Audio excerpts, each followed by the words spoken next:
Rafi Maruta, how are you? Just a quick live, guys. Just a quick live. How are you? How are you doing, guys? Thank you for tuning in. Murisei. Just a 30-minute live and then we are gone. My Taku, how are you? Just a 30-minute live, guys, and we are done. Just a 30-minute live. Share, please. Hair Valley, how are you? Hair Valley, how are you? How are you? Murisei. Patience Zinyemba, how are you? My tower noted. I've noted your request. Patience Zinyemba, how are you? Kuda KM, how are you? Tendai Mangoti, Murisei say. Auntie is doing fine. Auntie is doing good. Just a 30-minute quick live. Just a quick 30-minute quick live. Please share the live. Share the live. Share. Kana kuti tinosiya vamwe vachiona chachi munya. I think that is the way to go. Tosiya vamwe vachizoona chachi munya. Ndozvotoita because I've got 30 minutes on. Ndiri kutsvaga anga nditengerewo ticket anti. Anti kuda or mkoma kuda muri kuno here ku UK. Muri kuno. Wedwe mkoma kuda vari kuda kutengerwawo anti kuda mkoma kuda vari kuda kutengerwawo ticket wedwe here ku UK. Wedwe vatengereiwo ticket 55 pounds chete. No, how are you? Ndiri right stereki. Pane vada kutengerwawo ticket wedwe. Vatengereiwo ticket please. Perpetua Chinyani, Auntie Perpetua, how are you? Long time. How are you doing? Pane vada kutengerwawo ticket vatengereiwo. Shumbaresi hanzi nyaya bells nyaya kusataga vamwe inyaya yakashata stereki. Hanzi muchanetsana nakuda. Yes, ndiri ku UK, ndiri mukadzi. Auntie kuda. Shumbaresi tengerawo auntie kuda ticket please. Shumbaresi tengerawo auntie kuda ticket please. Arikuda kutengerawo auntie kuda ticket vari kuno ku UK ngaandibatewo please. Ndibateiwo please. Hanzi auntie kuda mukoma kuda zvese ivavo nono zvese vaclarifya kuti ndi auntie kuda vada kutengerwa ticket. Otilia, how are you? Wedwe tengeraiwo vanhu vari ku UK iwo matiketi kanasikana. Tengeraiwo vanhu vari ku UK. Tinotori nawo ana auntie kuda ava vari kuda kuuya vane chido chekuda kuuya asi havana 55 pounds. Vatengereiwo matiketi. Dai ndandinayo ininika ndaivatengera. Zvino auntie mazowano, auntie venyu mazowano ka ipermanent home defender. Permanent home defender man. Ndine PhD mazowano. I'm a permanent home defender mazowano.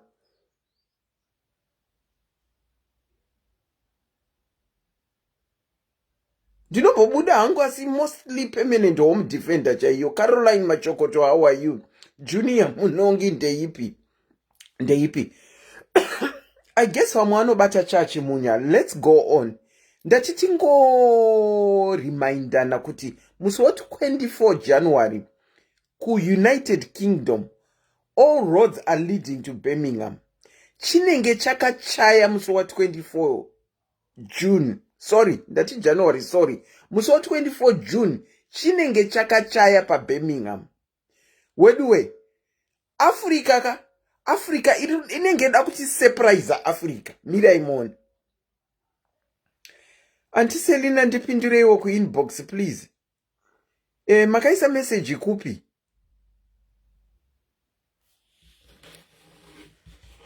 Zvinogona kuoneka here? Ndira kuti ndikurakidzei. Muri kuona here pakanzi pane mamessages apa eWhatsApp. Ndionereiwo nhamba yemamessage iripo. Muri kuiona 908 messages. 908 messages dziri pafoni apa. Vakomana pakaipa muna tiregererawo kana tichitadza kupindura mamessage. 908 messages that need me to look at. Ndichiri kuregister, ndichiri in the process of PhD, I'm a permanent of defender. Ndichiri in the process of kuregister. Pane mamessages aripo futi. Ndinoti inini, tiri kudzokera kunyaya yedu, sorry. Ndinoti inini, kana uine nyaya iri pressing, kana kuti yauda kutaurwa newe, musaise mamessages enyu kunhamba inopera na 801. Musaise mamessages enyu kunhamba inopera na 801. Namba yangu yamunokwanisa kuregai ndikuisire 79460 73586. Ndo namba yangu yandinokwanisa kubatika panayo. I'm hoping ndichakwanisa kuona mamessages zvandatombotemba nenhikirikini kudaiwo. Ndo namba yangu kana uine zviri kukunetsa, zviri agent zvaunoda kubatika kundibata nazvo, ndo namba yaunondibatira. Ukaisa kune 908 messages okuka, sure possibility of me picking it up hapana. Saka ndinokumbirawo kuti kune vari kuda kundibata, ndibate iwo panhamba idzodzidzi. Kune vane zvinhu zviri pressing mukati meupenyu hwavo, ndibate iwo. Amutione pamalive kazhinji mazuva ano, ndamunhu wokuseri. Saka ndinokumbirawo kuti ndirakuona macomments apa, because ndikatongoisa manhamba chete, inini macomments handichamawani. Regai ndiende apa. Okay, so that being said, ndati musi wa 24 June pa United Kingdom, all roads are leading to Birmingham, the first ever SMD ball. When I say MD, it stands for SIS MELLY Diaries. Mukandinzwa ndichitaura kuti SMD, it stands for SIS MELLY Diaries. Saka SMD UK first ever ball in Birmingham on the 24th of June. Ine handina zvakawanda zvekutaura. Asi inini pachangu, do you know kuti I've got an event planner? Antiselina vana event planner. Ari kumhanya, ari kuti akati north, akati south, akabatanidza izve. It's going to be something else. A proper event planner. Okay, auntie, muda kuti ndiite call. All right, I'll call you. Saka, let me call my event planner who is planning this event. Yamuchange muchiona, ndati musiwo ya hakudanwe anonzwa. Ndati musiwo ya hakudanwe anonzwa. Regai nditsvage event planner wangu, timukole necall.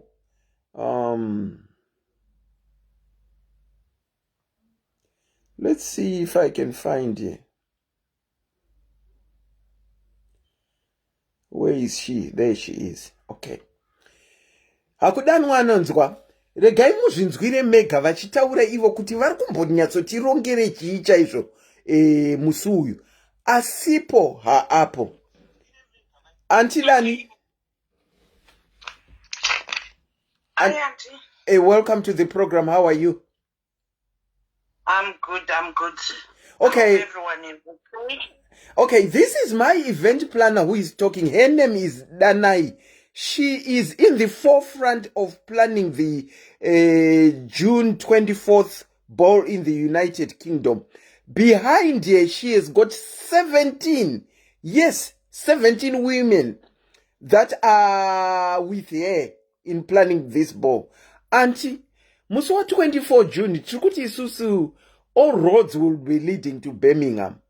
Ndizvo Ndizvo chaizvo andiselina, and tirikunzwa kufara, tirikunzwa kudekarwa chaizvo. Okay. Nekuti 24 iyi chinenge chakapisa, ende musamaka futi tisakangano. Saka chinenge chakapisa pa UK. Tiri kuitirepiko? tinenge tichiitira mu-Midlands in the heart of the UK. Okay. Birmingham.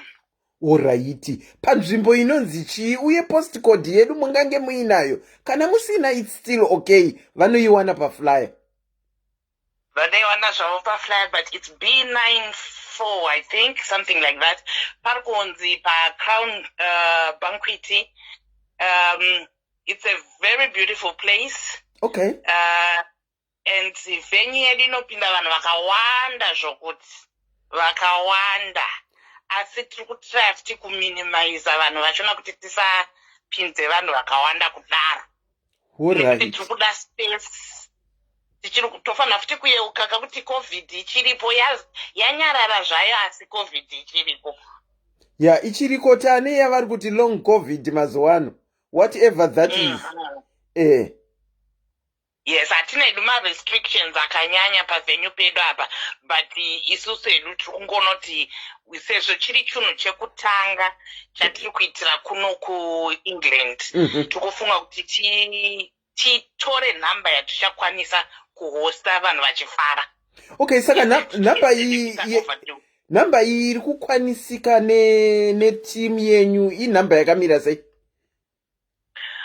At the moment, we've got a maximum of 150, but this number is going to increase. Tikufungidzira kuti ticha increase to 300, but atisataziva. It's just a question mark. All right. Our number at the moment it's 150. Okay, pane pataimboti 200. Saka iko zvino makuona nekutengeseka kuri kuitika matiketi kuti tingangochimhanira ku 300 uko. 300 I think tikuva calculate that tichiverengera ne-production team. Production team. But our paying guest, we are aiming at 200 to 250. Okay, yamunoti production team ndio yakaita seikwe? Production team ndo team yevanhu vaya vachati vari kuti spama services. Ma-DJ, ma-artist, okay. Ma-caterers, ndo vane ma-photographers, ndo vari pa-production team. Ndo production team, saka it's inclusive. The number that you said ingangosvika ku 300, it's inclusive of those. Yes. Okay, how much are people paying, and pane any reduced tickets here when it comes to this ball? Oh, thank you for mentioning that. Unfortunately, we don't have any reduced tickets. Our tickets are going for £55 for everyone.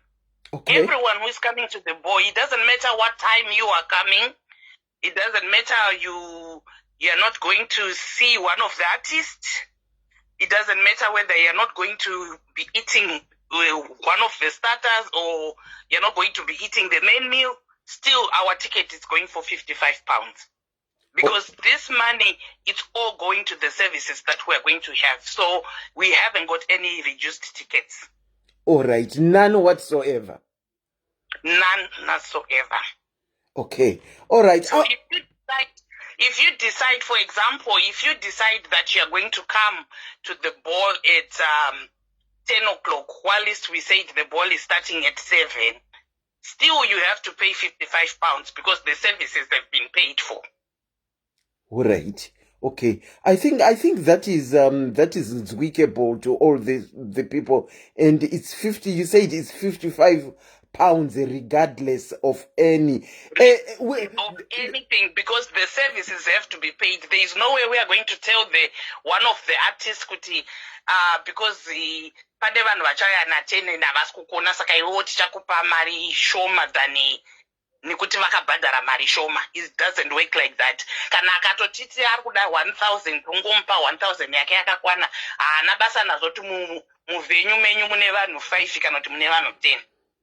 Okay. Oh, so that is the case kuti munhu akanga acharuda mari yake 1000. That's just an example. Haana basa nekuti pane wama wakabhadhara mahafu kana kuti chi anenge achida iri 1000 yake iyoyo.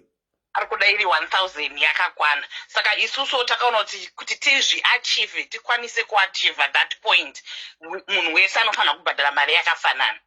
and ndosaka takati even the VIPs varikuuya vanenge vachiti ndo ma-VIP yacho vachabhadhara. SIS MELLY has to pay, ndo VIP yedu chaiyo.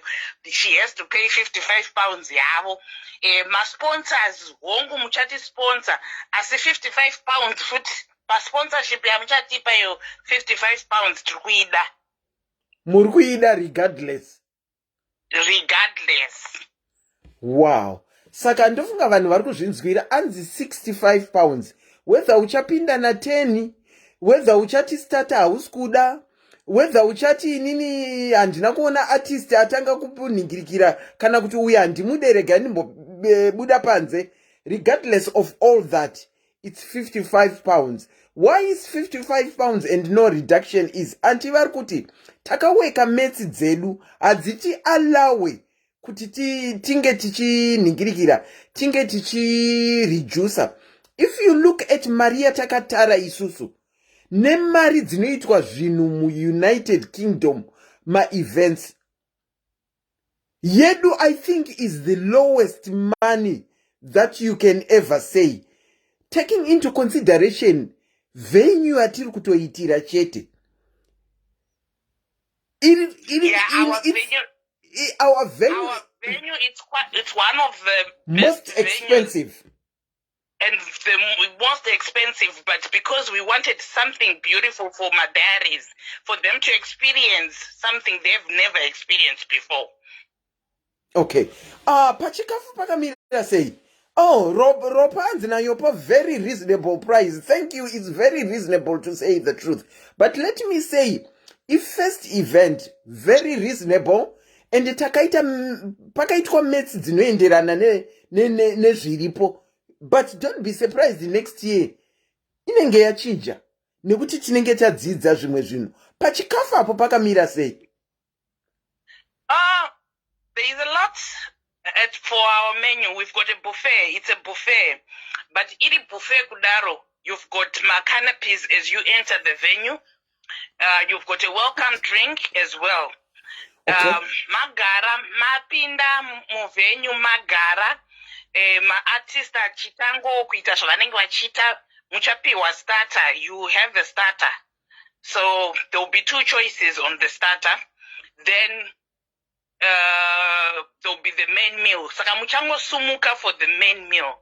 That is our aim. Kuti buffet muchangosumuka chete for the main meal. Apa tirikuitira time. Why tinoda kukata down on time ichange ichifamba vanhu vachifamba vachienda kunotora chikafu. Saka your starter you will be given muri pamatables. Mawaiters achaya achikupai ma-starters. Saka you have a choice of two starters, which we are still working out kuti tida kupei chinoenderana ne 55 pounds 9. Asi munenge munako kanibu kekudya as your starter. Then the main meal mune 4 choices. Saka munenge mune 4 ma protein, 4 ma carbohydrates, 4 ma vegetables, ne 4 ma salads. So you've got 4 choices to choose from. Then you've got a dessert at the end. Wow. Yes. Dessert isomwe ndokwatinofarira ka. Zvimwe zvese zvingapfuure asi isomwe tiri ku dessert. Ku dessert table kwacho kwakamira seiko kune ikoko. There is a lot of selections ku dessert table, but we are trying to make it kuti dessert table it look very appealing. But we've got like a main dessert which we're going to give you. Then anenge akuzodoka snack anoenda achienda notora ku dessert table. All right. You see muchaona zvenyu how it works, but there will be a main dessert. The dessert will be there, but whoever doesn't want the main dessert will have the opportunity to go and take one of the things by dessert table. Wow. Saka matitiri kutanga nechi zviya makonopezi. Mati zichi. Antiselina munondipedza. Anonzi macanapes. Mukutanga nemacanapes. Those are little snacks. Tuma snacks twamunongotanga kudya muchipinda. Tinongokuvhurai ma-taste buds enyu so. Alright. Saka tuma iti tichangokuvhurai ma-taste buds enyu kuti ndapinda ndakuzonodya. And then kana tapinda taita yo manhingiriki macanopies iwayo kozoita starter ndozvamukutaura mozoita kozoita main meal yes kozoita dessert yes vakomana isi tine mashavu ekudya anobuda Auntie Lillian, I can see she has posted the address here to Birmingham. Thank you so much for that, Auntie Lillian. So if you want the address, Auntie Lillian, vanyora mu comment section. Auntie Joylini, ndaona comment yenyu matondisekesa zvokuti hanzi munondifungisa maichisamba. What else in terms of entertainment is in store for us, Auntie? Yeah, we've got entertainment. We've got my artist. We've got a DJ, one of our professional DJs, Munomu UK. Okay. We've got my artist Atina, and we've got a secret artist as well, who is not on the flyer. Muri kundiona ndiri pana iyo vati secret asi munozoitirei masecret pamwe vanenge vachida kuziva kuti ndiani secret artist wacho secret artist wedu is the one who is going to present the ball song. Who did the ball song?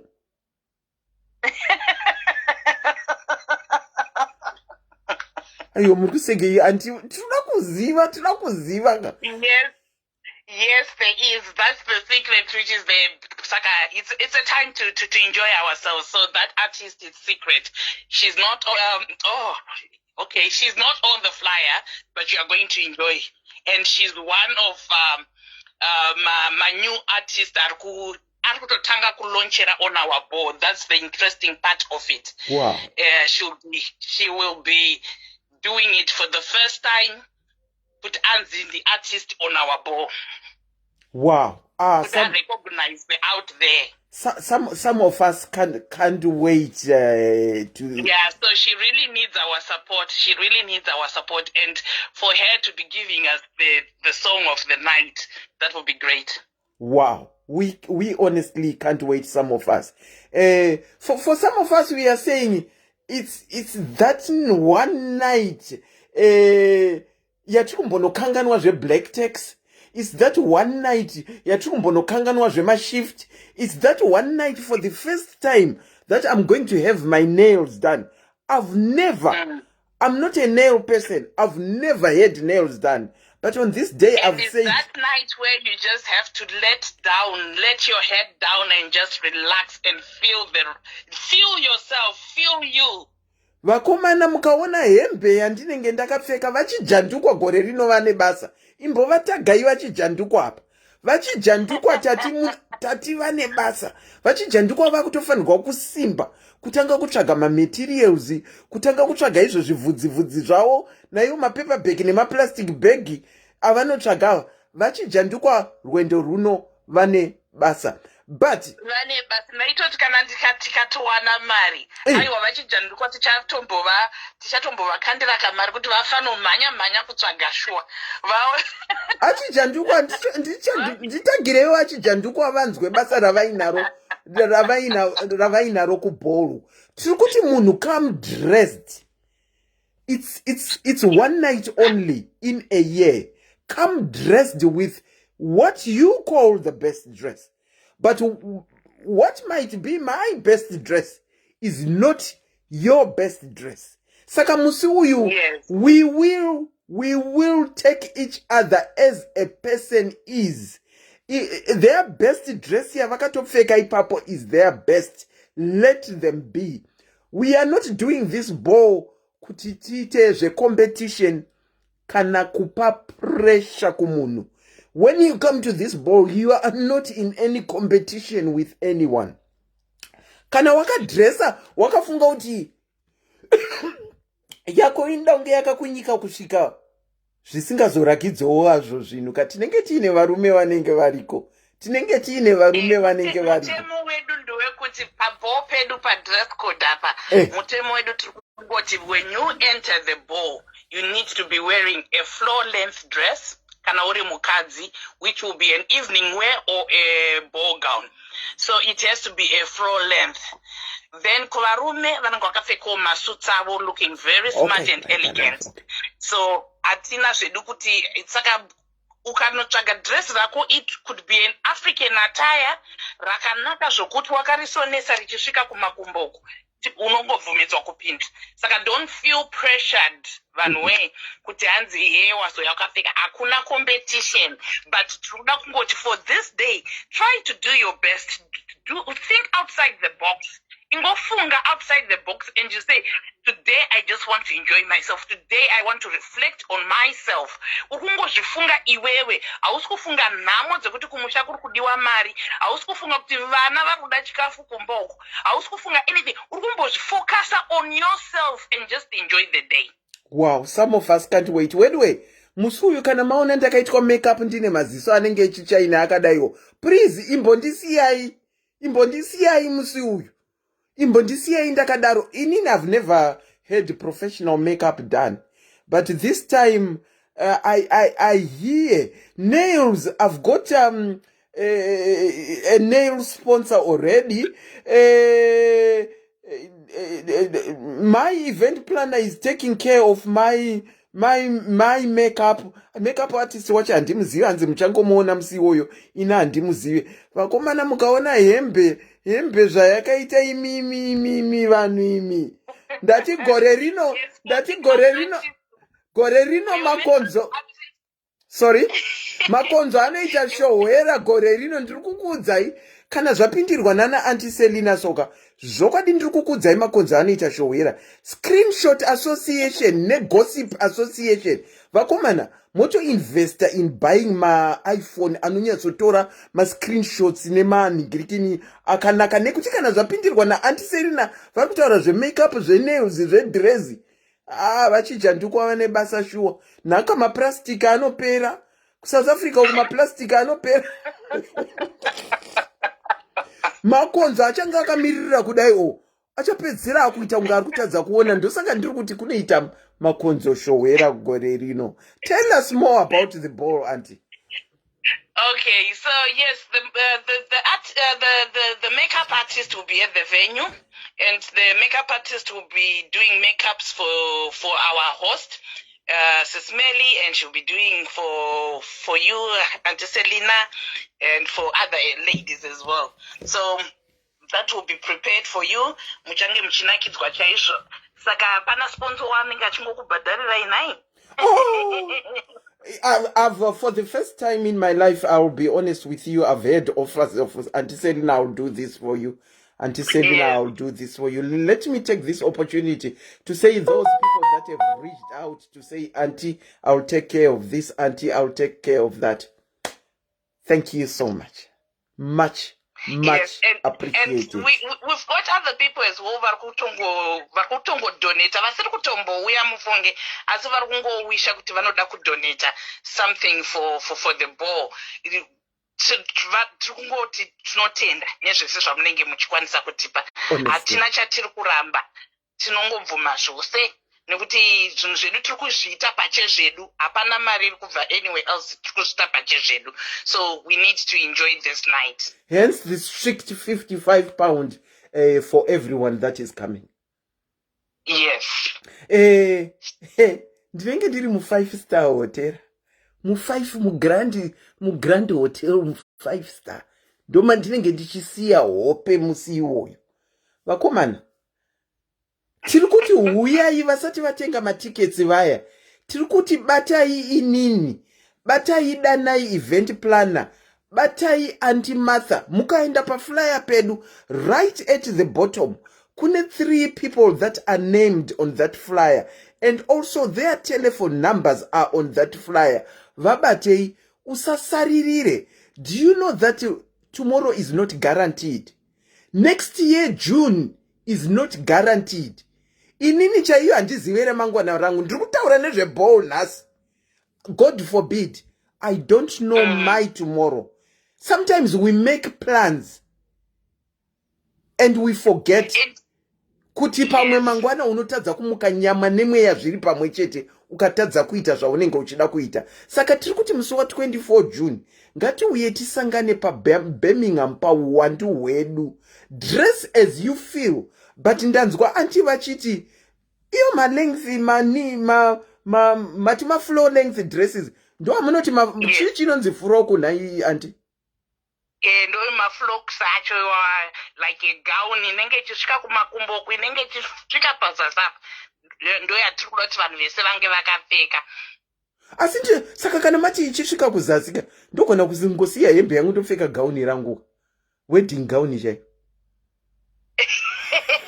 Kana iriyo the best yenyu, wedding gown renyu riro the best renyu, that's okay, put it on. Wow. Tine matable, takataura zvematable. Matable edu kwasara. Matables atiri kutengesa it's 40 pounds for my vendors. Give me the opportunity to just say thank you to the people who have requested for tables for them to merchandise their goods. We've got Florence Meats. Vari kuuya kuzotengesa chimkuyu, vanenge vane chimkuyu, saka give me the opportunity to advertise them now. Yes, kana varipo, the people that are being named, kana muripo, can you please take your businesses, tag my pages enyu nema business enyu, so that we can talk more about you, or you can even join in and talk more about your business that you will be featuring on this particular day. Pamatable amakatenga. Yes. You can go on. So we've got Florence Meats. Vanenge vachiuya nechimkuyu chavo. Saka vanenge vachitengesawo chimkuyu. Saka muona kuti vanhu vari kuuya kubho motengoka chimkuyu. Musazosiya. This is a Zimbabwean business. Saka vanenge vachitengesa chimkuyu chavo vanenge varipo. We've got Maimunya Gladys. She's a dressmaker designer. Vanenge vane table yavo as well, vachita showcase madresses avo, and she'll be showcasing some of the dresses that the ladies will be wearing at this ball. So mungo torawo kama phone number, mu promote a business ravo. We've got another lady. Auntie. Pana Maimunya Gladys, mati vanoita zvekusona. Vane page ravo, I gather ku Instagram. Wait a page pa Instagram and pa Facebook as well. One page pa Instagram and wait a page pa Facebook as well. Rega ndichingofumura gure rangu kuti Maimunya Gladys vacho ndivo vari kuita hembe yangu. She is the one who is doing my dress. Saka vanenge varipo vaine table yavo. You can get here pa Instagram Maimunya Gladys, or you can get here per Facebook, Maimunya. Okay, you can go on, Auntie. Yeah. We've got another lady as well who'll be doing my earrings, African earrings. Okay. This lady is going to be sharing that table with somebody else. So I'm not sure. So, but variko share table yavo, saka it's 40 pounds, vachabhadhara 20 pounds each kuti share that table. Then we've got another one as well, asatanduza merchandise yake kuti yakanyatsomira sei, but they've paid for their table as well. So, do you know who that is? That's Auntie Mimi. She's one of the promoters, Zouk Ladies. Okay, I think we have got another one, Auntie Moira, Vanema Beauty Products. I know she has paid the table. Auntie Moira, yes, we've got Auntie Moira. She had paid for her product. So yes, and she'll be coming as well on the day. And Vanema Beauty Products for the facial. The massage. Okay, massage therapy. Let's hold on. Imbomirai, Auntie.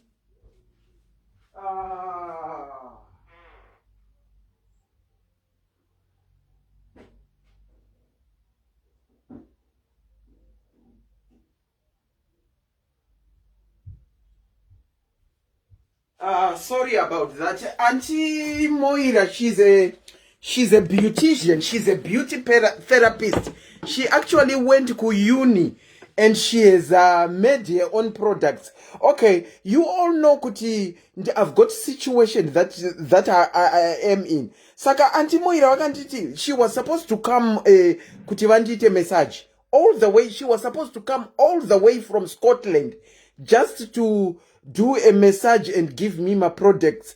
Because she knew I was sort of on the low side, but unfortunately kune zvakazovatadzisa kuuya havo, asi vakati andisenera ndipei address ndikutumirei products. I just want to show you some of the products avanoita. I've got a whole lot. It's a whole box here, from face mask, from rehydrating aloe toner, that is hair ningirikini, hair products, very well done. Clarifying cleansing lotion, that is anti-moira. Vanenge vaine table ipapo. I've got other mask, micro derma brush and scrub. It's this. I've got a whole lot. I can go on and on and on of the things that she sent me. Box race. Saka, she will be there also with her products. Yes.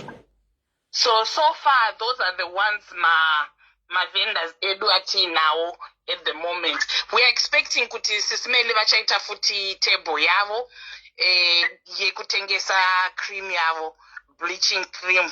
Saka tinenge tichizonzwa kuti vakwanise here kuuya nekuti tese ti bleach gore rino ndichatsvuka.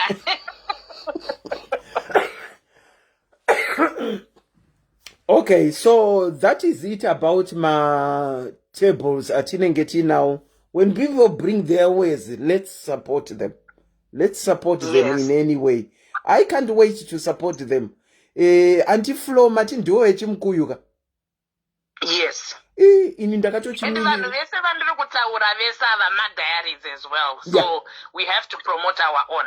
Chimkuyu ndakatochimiririrawo nekuti ndani I love chimkuyu chine chakaiswa dovi. Saka ndakazvinzwa ndakatoti inini ndiri kutobvawo ne1 packet or 2 packets dzangu dzekuti ndinoisa ndigonobikawo dovi. So that is it for those vanema tables.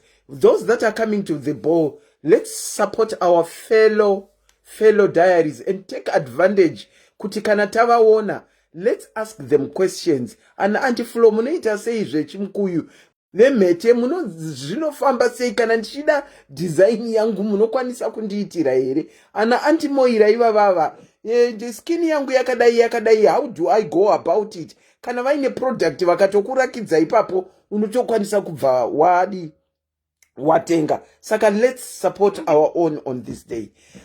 There's a question that has been doing my rounds per social media. Auntie Danai. Some people are saying kuti avatenge ma tickets until they hear kuti SIS MELLY vawana visa. That has been doing my rounds, and it sort of it didn't disturb me, but it made me thinking kuti saka wachitoregera kunakidzwa here nekuti SIS MELLY pamwe havana kuwana visa. What's the situation with that, and what are you saying to people? What I'm saying to people is, yes, SIS MELLY, we are hoping that he comes. But it's not a guarantee at the moment.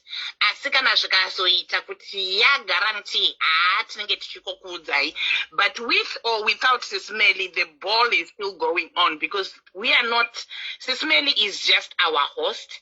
This won't stop the event as such.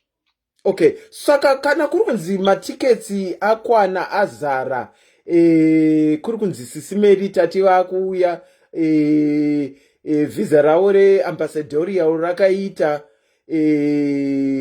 imi mavhara matiketi pachafamba sei pane vanenge vachida kuuya? Kana matiketi edu atokwana, atichavhura matickets. Kana atokwana, because we have to work with numbers and we have to make sure kuti munhu wese it's prepared for. For instance, pamatables pese nepamachairs edu tichange tichiisa thank you gift. Saka kana kukunzi zvese zvose zvichange zvaitwa kuti zvese zvaiswa zvave in place by May. Saka kana wazofunga kuti iwo wazonzwa kuti visa raSIS MELLY rakaita end of May wafunga kuzotenga ticket, unfortunately we won't be able to sell you a ticket because my preparations ese anenge aita by the end by mid May. Okay, kuri kunzi harina kuita zvimwe zvinhu aino zvatakambenge tataura anchidani izi tinokwanisa kutsvaga vaya verisero kuti tiise SIS MELLY.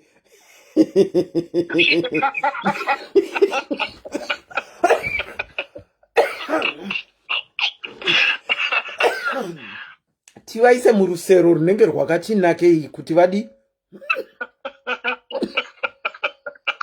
pane zicheya riripo pastage pedu apo, saka vanofarira kuona SIS MELLY tichaita ziportrait zihombe kana pavasina kuuya tovagarisa pacheya iyoyo. Saka tichavaunza nerusero tobva tavaisa pacheya ipapo zvobva zvaita. Having said that, we are just joking, guys. We are just joking.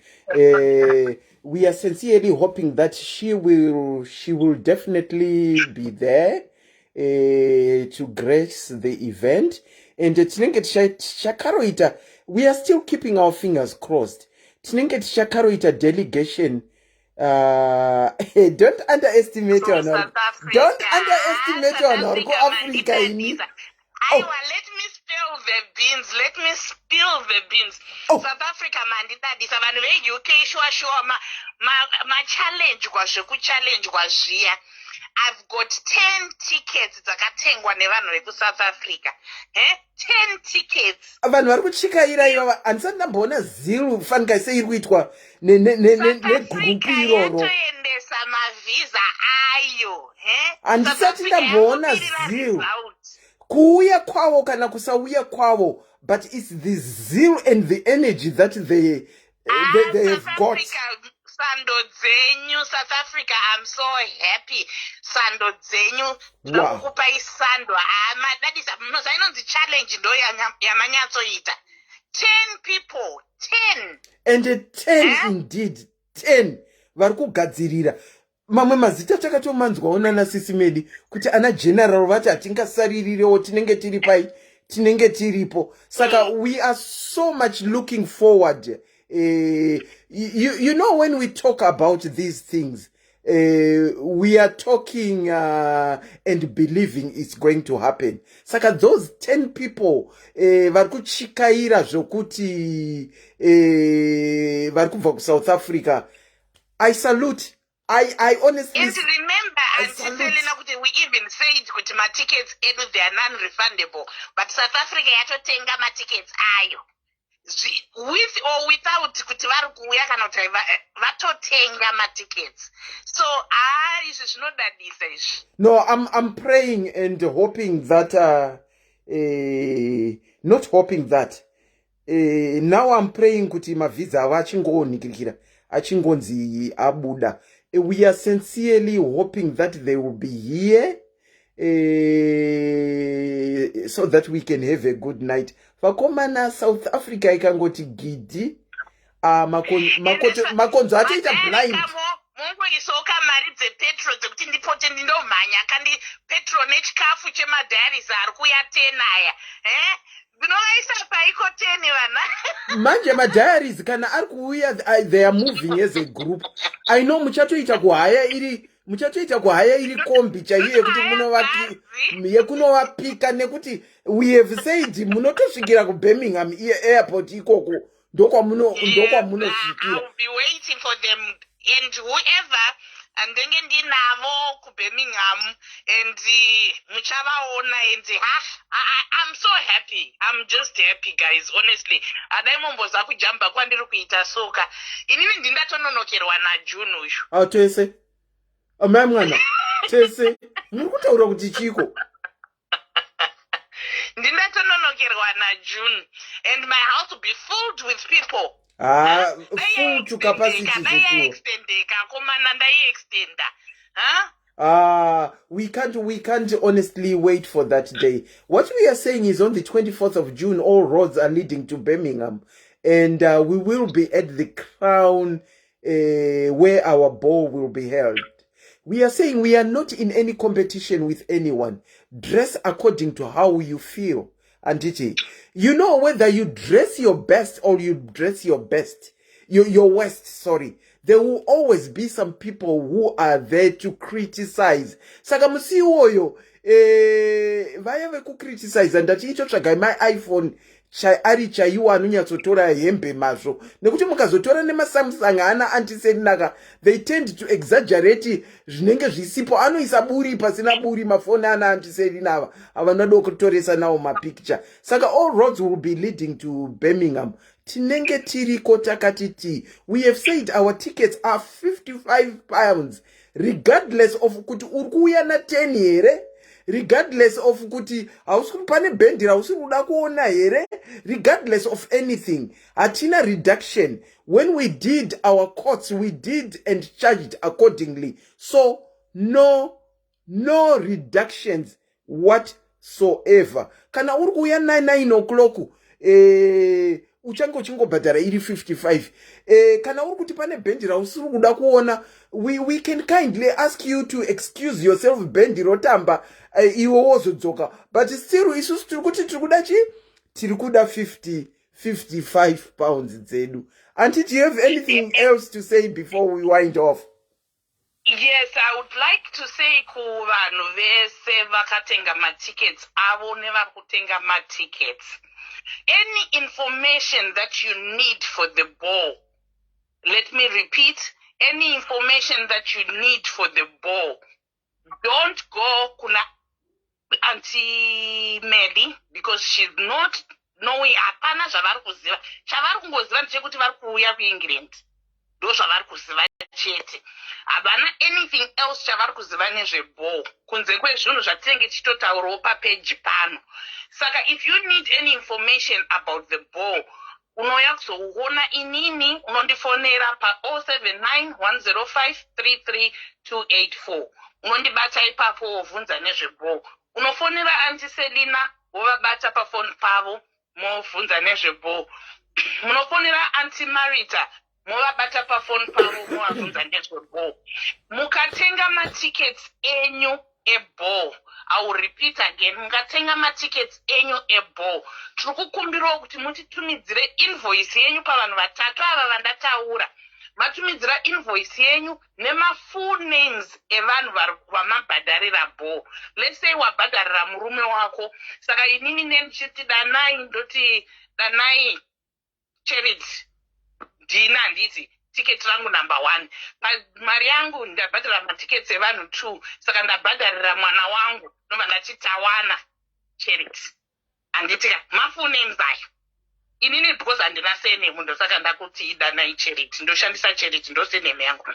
So ndo zvamunofanira kunge muchiita, moti pamazita enyu, iwawo mazita iwawo atichamaisa patichamaisa, then muna March we'll be contacting you tichikupai macodes. Macodes enyu, code yenyu iko zvine chitakuza kuti code yenyu inenge yakamira sei. Code yenyu inenge ine color. Saka kana uri vendor, ndopa example ya vendor because ane maticket too, ane ticket re table yake, ane ticket re ball. Saka sezvo ane maticket too, anenge ane makala too nema codes too. Saka anenge achiti vendor kana aripo anenge achiti red, that means kuti she's a vendor, anenge ane red plus black ne code. Pabati sisei vendor anenge ane red ombanzi 001, then red ombati kana kuti 2024. Anditi saka anenge achifamba nema tickets ake 2. Anenge ane ticket 1, sorry, but anenge ane ma bands 2, red nere black. Then kana uri production team, ma production team anenge ane wristband 1 mu envelope mavo vanenge vasina ticket because they haven't paid for a ticket. Saka anenge ane wristband chete muenvelope make. Saka vanenge vane red. That's their color. Then nenumber yavo. Then kana vari vamwe vese majesti edu ese ari kuuya munenge mune black plus your number. Saka izvi information iyi tichakupai on after muna end of March patichaita paperwork yedu yese. Nepatichazoudza nenumber futi yekuti taakuwedzera number yedu tichakuudzai zvese izvozvo by March. Saka musafonere Antiselina kana kundifonera mchiti ko ticket rangu ndakabhadhara full amount yangu. Yes, bhadharai ma full amounts enyu. Tikuitira kuti mukabhadhara by March tokwanisawo kushanda quick kuti tikupei ma numbers ma codes enyu ekupindisa pavenue nema color codes enyu. Ko kana ndisina code zvinofamba sei? Ndichida kungouya ndozobhadharira padoors.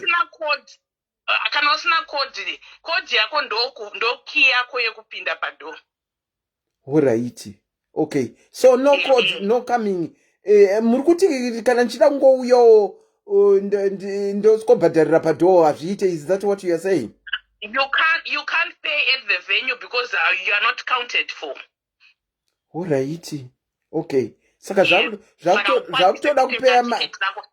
zvakutoda kupeya mari by end of March. Asi I know kuti tichawedzera zvedu time but deadline yedu for now it's end of March. Tikutry by all means kuti tese vari kuda kuuya kubho vari serious nekuuya kubho by end of March munge matenga matickets enyu. Okay. Wow. Izvi zvakutonyatsonzwisiswa nemi somwe tichazozvinzwisisa musi wacho. Auntie, VIPs. What's going on with VIPs? We haven't got any VIPs, Auntie Selina. Why? Boy yedu haina ma VIP. Because takaona kuti ma VIP zvavanoda kuitirwa kana vasvika vachizviti ma VIP zvakawandisa. Panguva ino hatina mari dzakawanda kudaro kuti tinge tichikwanisa kuita run around for the VIPs. So boy yedu it's equal for everybody. All right. Everyone is the same. Everyone is going to be treated the same. Unless otherwise uri disabled, that's when usingakwanise kufamba kana kuti uchifamba ne-wheelchair. That's where we are going to be hosted uri patable pako all the time. But kana uchitokwanisa kufamba, aiwa, enda uchinotora chikafu chako, enda uchizviitira zvinhu zvako zvese as anybody else. Saka apa mataura nezve-disabled, that means hatisi kusarudza. Muri kusarudza here kuti ava vanouya ava vauye. And No, is there, when it comes to my charges, is there any difference? No, everyone is equal on this day. Munhu wese is hapana watiri kudiscriminate kuti asauye. Everyone is welcome. Munhu wese anouya, but still ticket it's £55. Atina any discount nekuti that person is disabled. Akwanise kubhadhara £55. Ticket trade iri kuita £55. As long as you put your step in that venue, it's £55. Irregardless of anything. Yes. It's 55. Yes.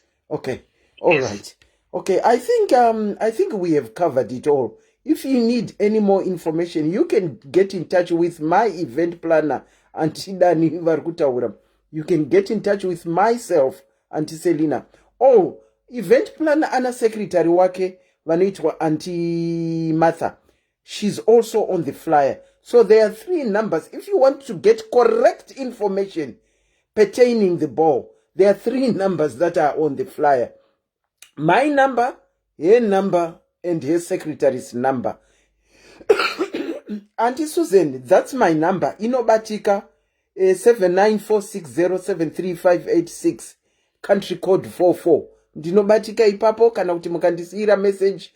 Or if you can't get me, you can also get Auntie Dani. You can get her number per flyer. Or Auntie Marita, you can get her number per flyer. Let me encourage people, when you have got something that you want to ask, do not go to a third person to ask.